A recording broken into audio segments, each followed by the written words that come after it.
I had just spent 6 hours sitting in a sterile hospital hallway waiting to hear whether my father was going to survive his stroke, and the entire drive home my hands would not stop shaking on the wheel. My name is Claire.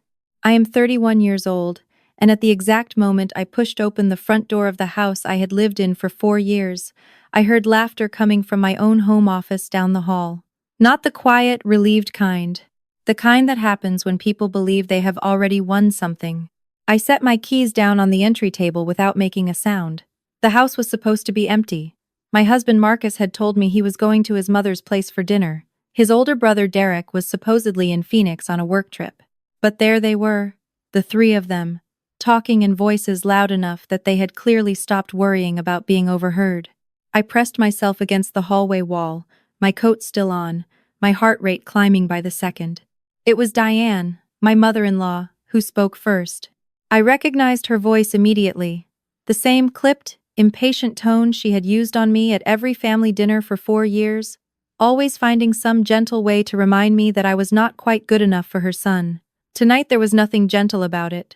She said they needed Claire to sign the amended operating agreement before the end of the week, before the acquisition offer expired. She said if Claire was distracted enough by her father's condition, she would probably not even read it properly. I felt my fingernails press into my palm. Marcus laughed and said I would sign anything he put in front of me right now.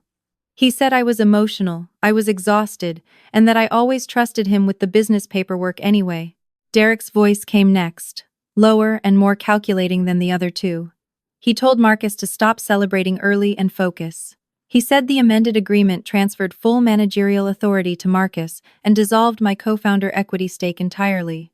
He said once I signed it, I would have no legal standing to contest the Hargrove Group acquisition. 42 days after closing, Marcus would receive the full $14 million payout as sole controlling owner of the company, and I would receive nothing but the severance package they had written in for me at the bottom, a number so small I nearly laughed when I found it later. Hargrove Group, $14 million. My company. I had built Meridian software from the ground up, out of my apartment kitchen 4 years ago, before I even met Marcus. I was 26, working nights as a CPA at a mid-size accounting firm, and I had spent 18 months writing the codebase for a financial compliance automation platform in every spare hour I had. I took out a personal loan to file the initial patents.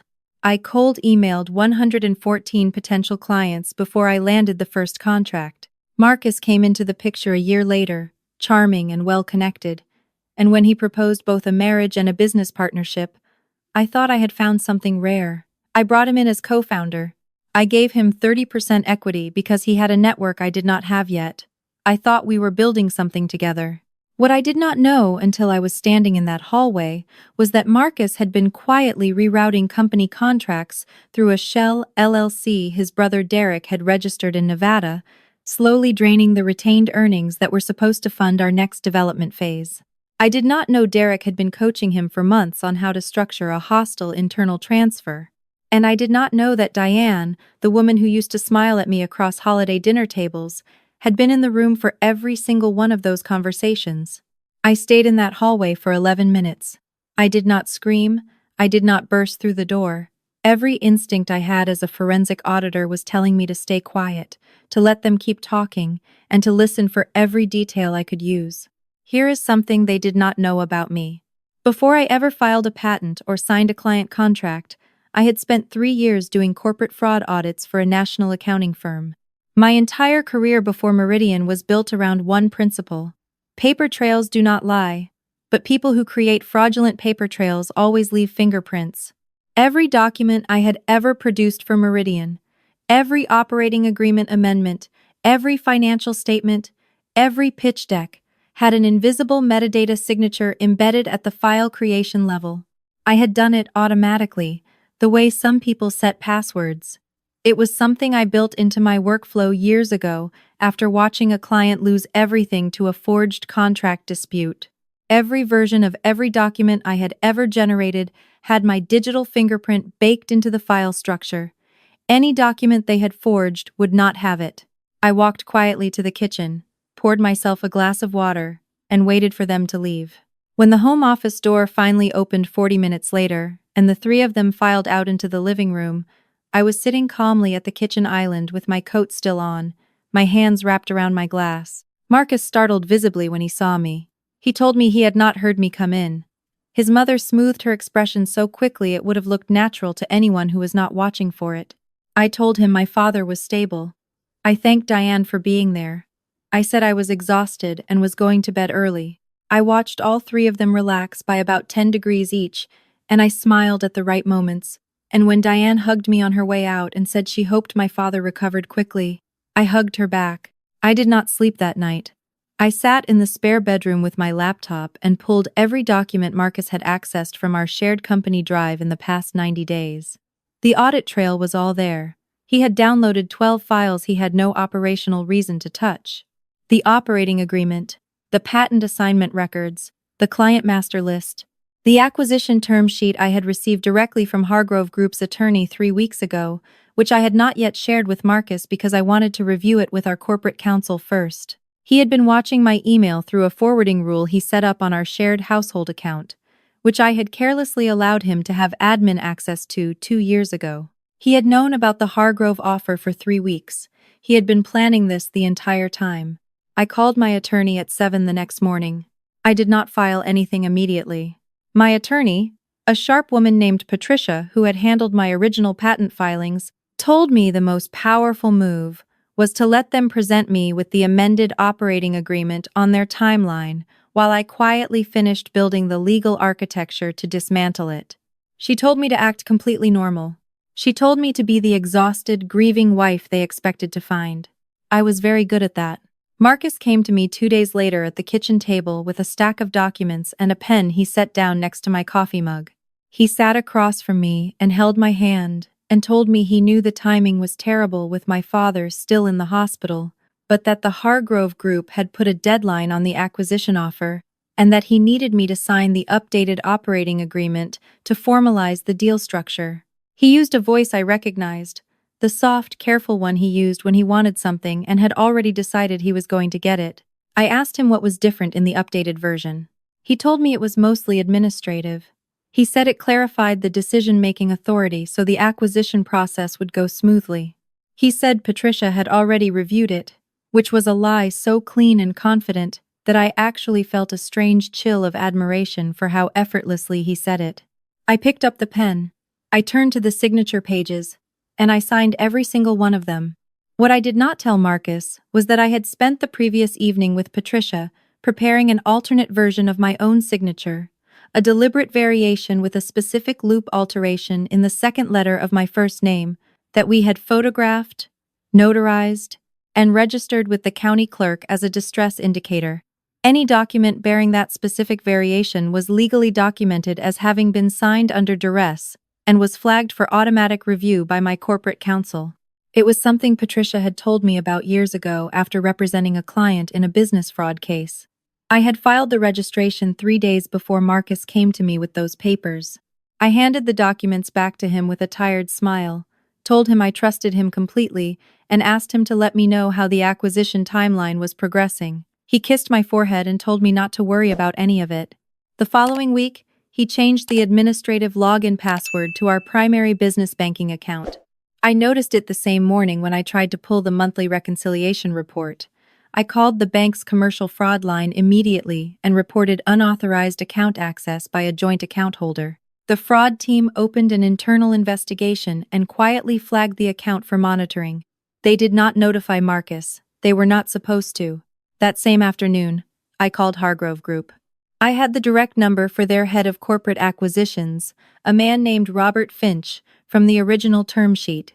I introduced myself as the founding CPA and primary patent holder for Meridian Software and told him that before the acquisition closed, he needed to be aware of a discrepancy in the documentation he had received. I told him there were 2 competing chains of ownership claim on the company's core intellectual property, and that if he proceeded with the deal as currently structured, he would be acquiring a company whose title was actively disputed, which would expose Hargrove to significant post-closing liability. Robert Finch went very quiet on the other end of the line. I told him I would have my attorney send over the original patent assignment records, the metadata authenticated document history for the operating agreement, and the registered distress signature filing within 24 hours. I asked him to delay signing any final documents until his legal team had reviewed everything. He said he would look into it. That evening, Marcus came home from a dinner with Derek in a visibly agitated mood. He told me that Hargrove had pushed the closing date back by 2 weeks for what their team was calling enhanced due diligence. He was pacing the kitchen, telling me it was probably just a routine legal formality. I sat at the table and told him I was sure it would work out. I asked him if he wanted me to make tea. He said yes. While the kettle was heating, I excused myself to use the bathroom, opened my phone, and confirmed the encrypted message Patricia had sent me an hour earlier. She had received an automated flag from the county clerk's office confirming that the distress signature registration had been matched to documents submitted during the Hargrove due diligence review. The acquisition legal team had found it. The flag had been forwarded to the State Attorney General's Commercial Fraud Unit. I went back to the kitchen and made the tea and sat across from my husband and listened to him talk about how much their lives were going to change once the acquisition closed. He had no idea the door to his own prison cell was already locked. He was just waiting to walk through it. 3 days later, Marcus received a letter from Hargrove Group's legal department formally requesting an in-person meeting to resolve an intellectual property chain of title dispute before the deal could proceed. Derek apparently called the house twice in 40 minutes that afternoon. Marcus spent most of the evening in the home office with the door closed. When he came out, he told me that there had been a small administrative issue with the acquisition paperwork, but that he and Derek were handling it. I told him I had complete faith in him. The following morning, I was already at Patricia's office when Marcus arrived at Hargrove Group's downtown Chicago offices, expecting a straightforward meeting with their acquisition team. What he found instead was a conference room containing Hargrove's legal team, a representative from the State Commercial Fraud Unit, Patricia, and me. I had worn my best charcoal blazer. I had my leather portfolio on the table in front of me. Marcus walked in and stopped moving the moment he saw me seated at the far end of the table. The expression on his face shifted through 5 different things in about 4 seconds. He tried to recover. He actually tried to smile, told the room that he was glad Claire could make it, that obviously they could work through any documentation questions together as co-founders. Patricia opened her portfolio and placed a single document in front of the Hargrove legal team. She explained that the operating agreement Marcus had presented to Hargrove bore a registered distress signature, legally documenting that it had been signed under coercion. She explained that the metadata authentication on the original versus amended operating agreement showed that the amended document had been generated on a device registered to Derek, not to either co-founder, and contained no embedded document signature from the company's founding file system. She placed the forensic metadata comparison side by side on the table and walked the room through it the way I had taught her to the night before. She was precise, and she was quiet, and she was devastating. The Hargrove legal team said nothing for almost a full minute. Marcus leaned across the table and told me I had no idea what I was doing. He told me I was going to destroy everything we had built together. His voice had dropped to something low and personal, the kind of tone designed to make the other people in the room feel like they were witnessing a private marital breakdown rather than a fraud exposure. It was smart. It almost worked. I looked at him steadily and told him the core intellectual property patents for Meridian software were filed solely under my name in January, 4 years ago, 14 months before he and I ever met. I told him I had the original Patent Office filing confirmation, the USPTO registration, and the legal assignment chain showing that his 30% equity stake was always conditional on his continued good faith participation as an operational partner, a condition he had violated when he rerouted company revenue through Derek's Nevada LLC for the past 11 months. I slid a second document across the table. It was a summary of the bank account audit trail showing the unauthorized transfers. Marcus pushed back from the table. The commercial fraud unit representative stood up. Marcus told him to wait, held up his hand, said this was a misunderstanding, said he could explain the intercompany transfers, said they were standard cash management between related entities. He was speaking very quickly. His composure had been so smooth and polished for so long that watching it crack was almost surreal. He was not a bad person in the way that monsters are bad. He was the kind of person who had convinced himself that what he was doing was strategic rather than criminal, that he was simply protecting the company's interests, that I was too emotionally compromised by my father's illness to make sound business decisions, and that he was doing me a favor by taking control. That was the story he had told himself. I had heard enough of it in that hallway to know it by heart. The fraud representative asked Marcus to come with him to answer some questions. Marcus looked at me one last time before they walked him out of the conference room. I do not know what he was looking for.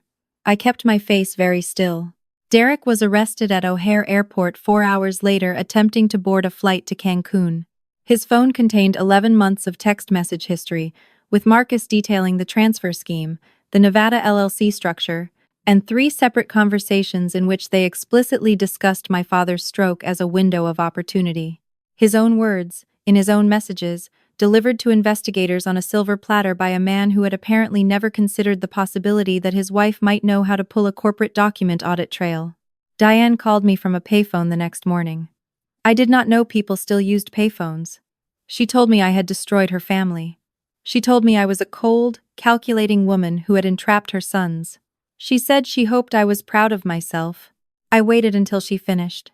Then I asked her if she remembered the night she sat in my home office and told Marcus he needed to act before the acquisition offer expired, while I was sitting in a hospital hallway, not knowing if my father was going to wake up. She did not say anything.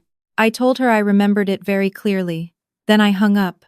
The acquisition did close, eventually, 7 weeks later. Under the correct ownership documentation, with the distress-flagged agreement voided and the original co-founder equity stakes restored, Hargrove Group wired the full $14 million acquisition payment to Meridian Software's properly authenticated corporate account. My attorney's fee came out of that. So did a very generous donation to the hospital's neurology unit, where my father spent his recovery. He walked out of the rehabilitation center on his own in week 9. I was there when he did. Marcus pleaded guilty to 1 count of business fraud and 1 count of wire fraud 9 months later. His attorney negotiated a reduced sentence in exchange for full cooperation with the investigation into the Nevada LLC structure, which turned out to have been used to run a similar scheme against a previous business partner of Derek's 3 years earlier. Derek received a longer sentence. Their mother was not charged, but the investigation subpoenaed her financial records, and what investigators found in those records made it very clear how she had been funding her lifestyle for the past several years. The country club she belonged to quietly declined to renew her membership. I took a long weekend after the guilty plea. I drove up to Michigan and rented a small house near a lake, and I sat on the porch every morning with a cup of coffee and watched the water. I did not think about Marcus much.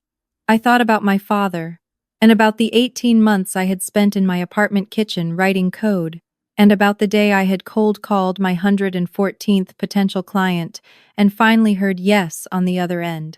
I had built something real. That had always been true.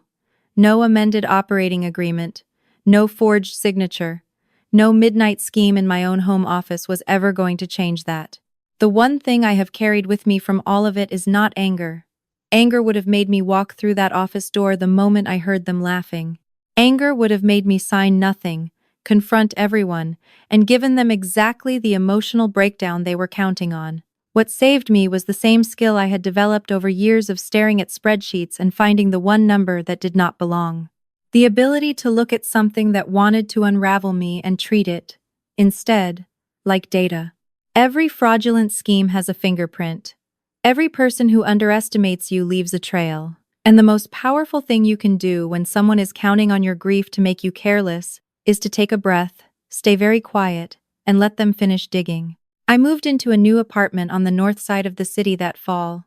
It has big south-facing windows and a small balcony where I have started growing herbs in clay pots. I am consulting now for a venture firm that invests in early-stage software companies. I spend a lot of my time talking to young women who built something from nothing and are afraid of what happens when someone more confident tries to take it away from them. I tell them the same thing every time. Document everything. Trust the paper trail. And never, ever let them see you listening. If this story hit something real for you, drop a comment and tell me yours. Hit subscribe and join us here at Mending Stories, because healing is not always soft and quiet. Sometimes it looks like a conference room and a forensic metadata report and a very specific loop in the second letter of your first name. And sometimes that is exactly enough.